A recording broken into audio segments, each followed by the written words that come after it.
इस वक्त भी हुकूमत की तरफ से मुकर्ररा कीमत LPG की 241 रुपये है, मार्केटों में वो 400 रुपये से ज़ायद पे फ़रोख्त हो रहा है। तो LPG की कीमत जो है वो बिल्कुल बढ़ी है, मैं इससे कोई इनकार नहीं करूँगी। और जैसा कि मैंने आपसे कहा कि ये एक वफाकी सब्जेक्ट है, ये बराह रास्त सूबाई हुकूमत के दायरा कार में नहीं आता, ये हमारी इसेंशियल कमोडिटीज़ के दायरा कार में नहीं आता। जो आपने प्राइस कंट्रोल कमेटी का जिसकी आप इशारा कर रहे हैं बार बार, उसके ये डोमेन में नहीं है। लेकिन मैं फिर भी ये नहीं कहूँगी कि हमें इससे कोई सरोकार नहीं है।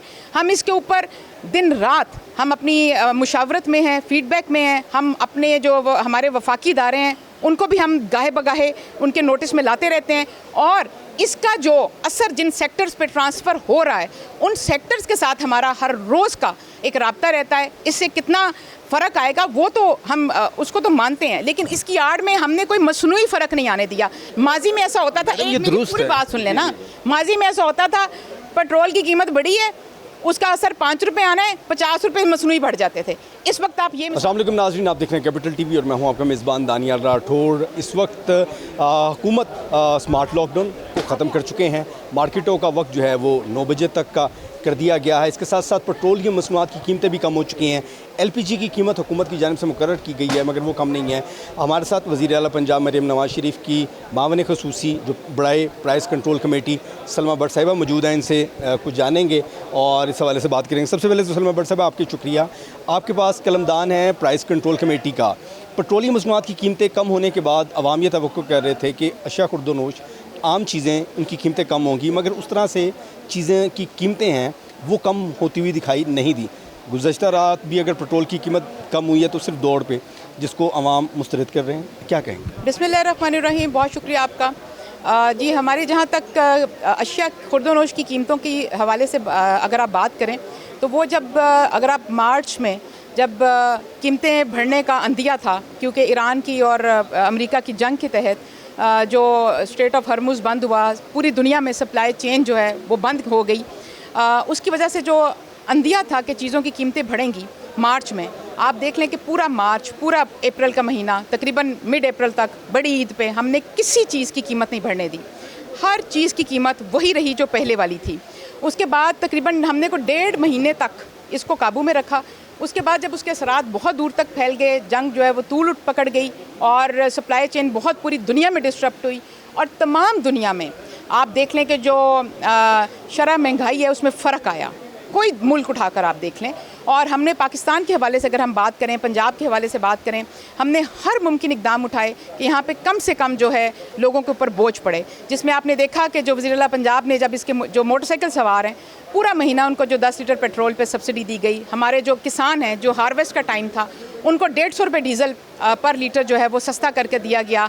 तमाम जो पब्लिक ट्रांसपोर्ट है, चाहे ग्रीन बस हो, ऑरेंज लाइन हो, स्पीडो बस हो, जितनी भी तमाम पब्लिक ट्रांसपोर्ट थी वो पूरा महीना हमारे शहरियों के लिए फ्री चलाई गई। और उसका मकसद यही था कि कम आमदन वाले तबके के ऊपर इसका कम से कम बोझ डाला जाए। फिर हमारी जो सब्जियां और जो फल थे उनकी कीमतों में हमने कोई इस तरह का मसनूई इजाफा हरगिज़ नहीं होने दिया। और आप देख लें कि जो मार्च, अप्रैल और मई के महीने में हमारी सब्जियों का जो तवातर है वो बिल्कुल वैसे रहा। आजकल जैसे टमाटर और प्याज की कीमत में बढ़ी है, और उसकी बढ़ने की वजह ये है कि हमारी लोकल फसल जो है वो इस वक्त में ख़त्म हो जाती है।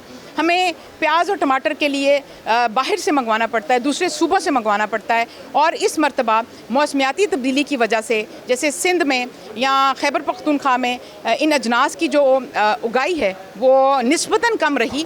लेकिन इसके साथ साथ मैं बताना चाहूँगी कि इसी वक्त में हमारे पास टमाटर इंपोर्ट हो रहा होता था अफ़गानिस्तान से, जो कि बॉर्डर बंद है, जिसकी वजह से ये किल्लत रहेगी। और उसके अलावा जो ईरान का बॉर्डर है वो भी अभी उस तरह से बहुत स्मूथ नहीं हुआ, ऑल्दो हम इंतहाई कोशिश कर टमाटर ईरान से लाने में कामयाब हो रहे हैं। और ये हमारी जो तरसील है इसको बरकरार रखने के लिए जो भी इक़दाम किए जा सकते हैं हम हर मुमकिन इक़दाम कर रहे हैं। और हमारी कोशिश है कि कम आमदन वाले तबके पे और अशिया खुर्दोनोश जो ज़रूरी अशिया हैं उनके ऊपर कम से कम बोझ पड़े। लेकिन उसके साथ साथ अगर आप देख लें दालों की कीमतों में कोई बड़ा इजाफा नहीं हुआ इस सारे टाइम में। आप देख लें कि सब्जियों की कीमतों में कोई बड़ा, चिकन की कीमत में कोई बड़ा इजाफा नहीं हुआ।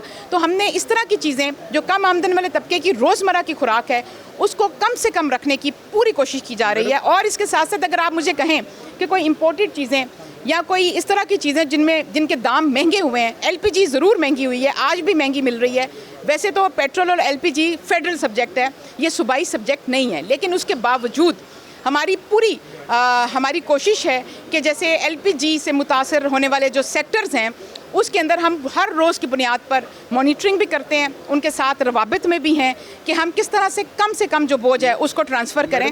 मैडम आपकी तरफ निशानदेही आपने जिन चीज़ों का किया वो बाकी दुरुस्त हैं, मतलब लोगों को मुफ्त सफरी सहूलत मिली, मोटरसाइकिल सवारों को भी पेट्रोल भी सस्ता मिला। जो बुनियादी तौर पे कीमतें बढ़ी, जैसे घी की कीमत है, ऑयल की कीमत है, और जो पेट्रोल के नाम पे हर चीज़ जो है रात को बढ़ता है तो सुबह उसमें इजाफा हो जाता है, उस तरह कीमतों की कमी नहीं हो सकी। एक तरफ मैं निशानदेही कर रहा हूँ और दूसरी जानिब इस वक्त भी हुकूमत की तरफ से मुकर्ररा कीमत एलपीजी की 241 रुपये है, मार्केटों में वो 400 रुपये से ज़ायद पे फ़रोख्त हो रहा है। और ऐसे में आपका जो महकमा है, जो फूड अथॉरिटी का है, जब वो एलपीजी की गैस इस्तेमाल करते हैं तो ऑटोमेटिकली वो महंगी कीमत जो पहली मिसाल आपने दी घी और ऑयल की कीमत की, वो आप कितनी बढ़ी है बताएं, कितनी बढ़ी? 50 से 60 रुपये के 50-60 रुपये इजाफा नहीं हुआ, चंद रुपयों का 5-10 रुपये का ऊपर नीचे रूटीन में होता है। और हमने ऑयल और घी की कीमतें नहीं बढ़ने दी सारे क्राइसिस के अंदर, पहली बात तो ये। दूसरी बात ये, जहाँ तक आपने एलपीजी की बात की, तो एलपीजी की कीमत जो है वो बिल्कुल बढ़ी है, मैं इससे कोई इनकार नहीं करूँगी। और जैसा कि मैंने आपसे कहा कि ये एक वफाकी सब्जेक्ट है, ये बराह रास्त सूबाई हुकूमत के दायरा कार में नहीं आता, ये हमारी इसेंशियल कमोडिटीज़ के दायरा कार में नहीं आता। जो आपने प्राइस कंट्रोल कमेटी का जिसकी आप इशारा कर रहे हैं बार बार, उसके ये डोमेन में नहीं है। लेकिन मैं फिर भी ये नहीं कहूँगी कि हमें इससे कोई सरोकार नहीं है। हम इसके ऊपर दिन रात हम अपनी मुशावरत में हैं, फीडबैक में हैं। हम अपने जो हमारे वफाकी इदारे हैं उनको भी हम गाहे बगाहे उनके नोटिस में लाते रहते हैं, और इसका जो असर जिन सेक्टर्स पे ट्रांसफ़र हो रहा है उन सेक्टर्स के साथ हमारा हर रोज़ का एक राब्ता रहता है। इससे कितना फ़र्क आएगा वो तो हम उसको तो मानते हैं, लेकिन इसकी आड़ में हमने कोई मसनूई फ़र्क नहीं आने दिया। माजी में ऐसा होता था, एक मेरी पूरी बात सुन लेना, माजी में ऐसा होता था पेट्रोल की कीमत बढ़ी है, उसका असर 5 रुपये आना है, 50 रुपये मसनूई बढ़ जाते थे। इस वक्त आप ये मिसाल नहीं दे सकते। बहुत शुक्रिया। अच्छा, ये मैडम सिर्फ इतना बता दें, 241 रुपये हुकूमत का मुकर्ररा रेट है, वफाकी हुकूमत का है। प्राइस कंट्रोल कमेटी क्या 420, 450 बेचने वालों के खिलाफ कोई एक्शन नहीं? और क्या पीरा कर सकती है? पीरा नहीं कर सकती, डोमेन नहीं है भाई, पीरा कर सकती, हमारा पंजाब का डोमेन नहीं है ये। मैं आपको एक बात कह रही हूँ कि ये एक वफाकी मसला है, लेकिन हम इसको नज़रअंदाज नहीं कर रहे। हम इसके ऊपर डेली कंसल्टेशन करते हैं, हम इसको बेहतर से बेहतरीन बनाने की पूरी कोशिश कर रहे हैं, पूरी काविश कर रहे हैं, और हम इसमें अनकरीब कामयाब भी हो जाएंगे। बहुत शुक्रिया जी। आप गुफ्तगू सुन रहे थे सलमा भट्ट साहिबा की, वज़ीर आला पंजाब की मामले खसूसी है बराए प्राइस कंट्रोल कमेटी। एलपीजी की कीमतों के हवाले से हमने निशानदेही किया, उनका ये वफाकी हुकूमत का है, मगर पंजाब हुकूमत अपनी तरफ से कोशिशें कर रही है, अब कोशिशें करके इसमें बेहतरी का करेंगे। आज ये आए थे शालम मार्केट में, जहाँ पर ताजरों ने अपने मसाइल से आगाह किया और उनको हल करवाने की यकीन दहानी करवाई। जी।